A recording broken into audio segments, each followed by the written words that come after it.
Well, hello there, mamas. Welcome back. My name is Mama Mudhoni. I'm a mom of two. I have a 4-year-old and a 2-year-old. I'm a certified lactation counselor as well as a certified child nutrition practitioner.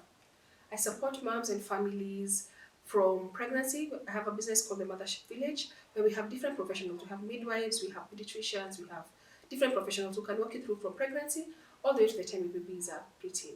Today we're talking about surviving the holidays. Usually it's the holidays where people go on leave. So if your nanny is away, your house help is away during these holidays or any other time of the year, how do you survive this period? How do you ensure that you get out of it feeling strong and not feeling resentful and tired? My number one tip is to know yourself, right? Know yourself, know your capabilities, know what you're willing to do and what you're not willing to do. So, for example, if I'm talking about myself, I hate housework. Hate it. Hate it. I can't even emphasize enough. I can't even remember the last time I washed clothes. I can't remember the last time I washed a whole house. Washed clothes has probably been 17 years. Washed a whole house, eh, maybe 10 years plus. But then I hate it. I don't like doing dishes and do it once in a while. I'm one of those people who I don't work in my house. When I hear people being told tips of keeping a nanny, I've had them for 4 years. I don't do housework. Anyway, I hate housework.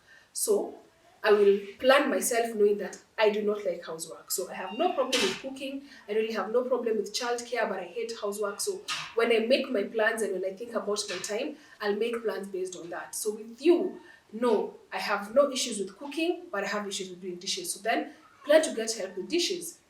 I have issues with childcare because at the time of my life that I'm in, I'm struggling with patience and all this. So then get someone to help you with the kids.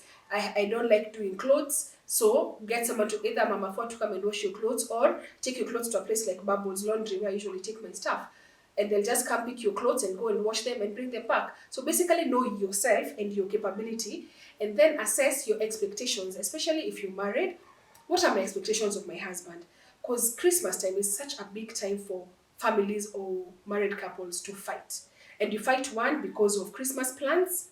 You should be talking about this from January. So by the time December comes, may fight imeisha some December. So people fight about Christmas plans and also people fight because the nanny is gone. The woman expects that the husband will work or your partner will work in the house. Him, he expects that the way he has been living before will continue and he does not plan to work. So my number two tip actually goes to married women. Know your man. By the time you've stayed with someone a year, right? You know what he's capable of. There are homes where that I know even of my friends, especially like when they are in the postpartum period, the man will wake up in the morning, wash the house, cook breakfast, cook lunch, and then go to work. My husband would never do that. Does that make him a bad person? No, he's not a bad person. Does that make him a bad spouse? No, it doesn't make him a bad spouse. But he has no issue with paying for the help. So I look for the help that I feel like I need, he'll pay for it. He has no issue with that. So both people are okay. It doesn't mean that because my man won't wash the house and wash dishes and cook that he's a bad husband. So know you man. And please let's stop listening to people out here on Instagram and Vikauza Wanawake telling you, oh, you need to sit that man down. You need to tell him he must wash me. My man washes, even him he must when he thinks he's special. Wait, you will build resentment for yourself while this other woman she doesn't have resentment because what is important to her has been taken care of. If your man won't do it, it's okay. It's not childcare. Okay, for me, childcare is a big deal. For other people, childcare is not a big deal. So for me, childcare, he needs to do it, and those are things we talked about from the time we were dating. But housework, for me, is not important. But know your man. Nobody must do anything. Just remember that. And not listen to other women telling you what must happen in your home because it will cause you resentment, it will make you fight, it will make you cry because you're having expectations of a human being who has no plans of fulfilling those things. And half the time, he does not even see unakasirika juu ya vyombo, unakasirika juu ya nyumba haijaoshwa. You know, small things that to him is not a big deal, that a big deal to you. And you'll end up crying and end up having even bigger marital issues because you decided to follow other people's things instead of knowing your man and what he is capable of. And then the two of you talk and you reach a compromise of, for example, you don't want to do dishes, I'm currently feeling broke, can we get someone? You get. Then, after that, know your physical and emotional capabilities as the woman of the house. I will talk about myself. I have emotional capability of taking care of my children, but if I do the children in the house, I will not have emotional capability to meet my husband's needs and my children's needs and my own needs as a person. I will be snappy, I will be tired, I will be resentful. All because someone told me your man needs to and you have to wash the house yourself, and or a woman needs to be able to take care of her house for 2 weeks, etc. Know yourself. So something else, my mom has been trying to convince me to let my nanny go for Christmas. I have a nanny and a domestic manager. So my domestic manager is going for Christmas. My mom is trying to convince me to let my nanny go. I think, oh, it's just a few days. I know myself, and I know I physically cannot be able to handle my children and housework and what they eat and etc.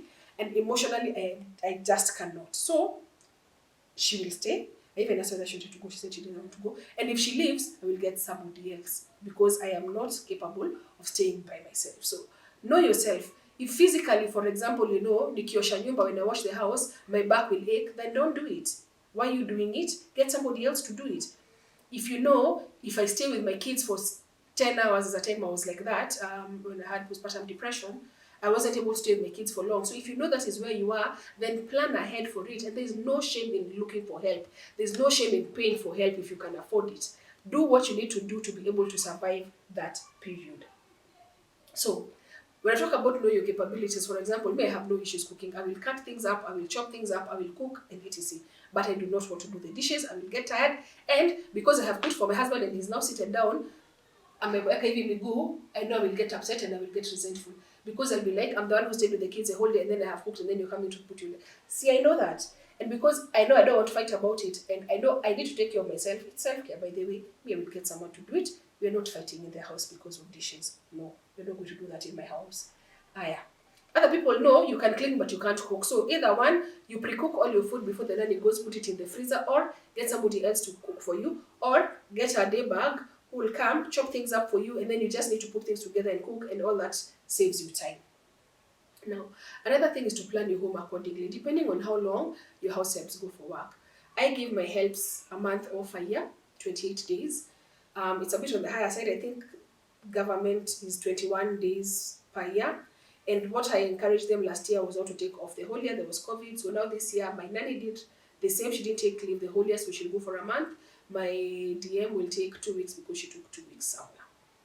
But now, because I am a lazy parent, I'm sorry, because I am a lazy woman, not a lazy parent, I do not do housework in my house. So, and I also have the privilege, I do admit it's a privilege. When the both of them go, because they'll go one after the other, I'm going to get an extra helper. So I still have two because I do not want to do work in my house. But if you do not have that privilege or if you do not want to, then if the one goes and you're remaining alone, you plan for your house to be able to stay alone and get a day back maybe twice a week. Or you let that one go and get a reliever for the 2 weeks or 3 weeks this one is away. That way you don't have to deal with housework. Now you just need to deal with your children because now maybe they don't trust the new person. I hope I'm making sense. Anyway, so now plan leave for your nannies accordingly. Maybe start asking about the leave, I think in June. So that I plan myself and I know when I need to get extra help. One. Secondly, if you're employed, then even if you're not employed, because for me also I need to plan my work based on when I know I might be needed here more. So plan their leave accordingly. Get a reliever if you can for the 2 weeks, or plan to get a day back to come. If these options are not available for you, the biggest thing actually in housework is clothes. And most times, some of us have clothes that can even go 3 weeks without being washed. So you can wait the 3 weeks and wait for the nanny to come back and wash all of them, which might be a bit much for her. Or you can get a laundry service. As I said earlier, I use Bubbles Laundry Services. I'll link their IG. I think it's Bubbles_services, Bubbles_laundry.services. Anyway, to come and clean the clothes. Then now the rest of the house, you don't even need to wash the whole house. It's only the kitchen that needs a lot of work and the toilets. Everything else you can plan around how to wash. Batch cook your food, especially if you're remaining alone. So before the nanny goes, you can make things like pasta bakes, lasagna, you can make things like even pilau freeze as well. You can make like biryani, you can make, even stews can freeze. So all this food, you can just cook, freeze them, put them in the freezer in small containers. And then the day for cooking, you just remove like a beef stew, and then you make an ugali. It's pretty easy. You can blanch your vegetables before she leaves. Blanch your vegetables, put them in the freezer, and then it's just frying them up, which is very quick.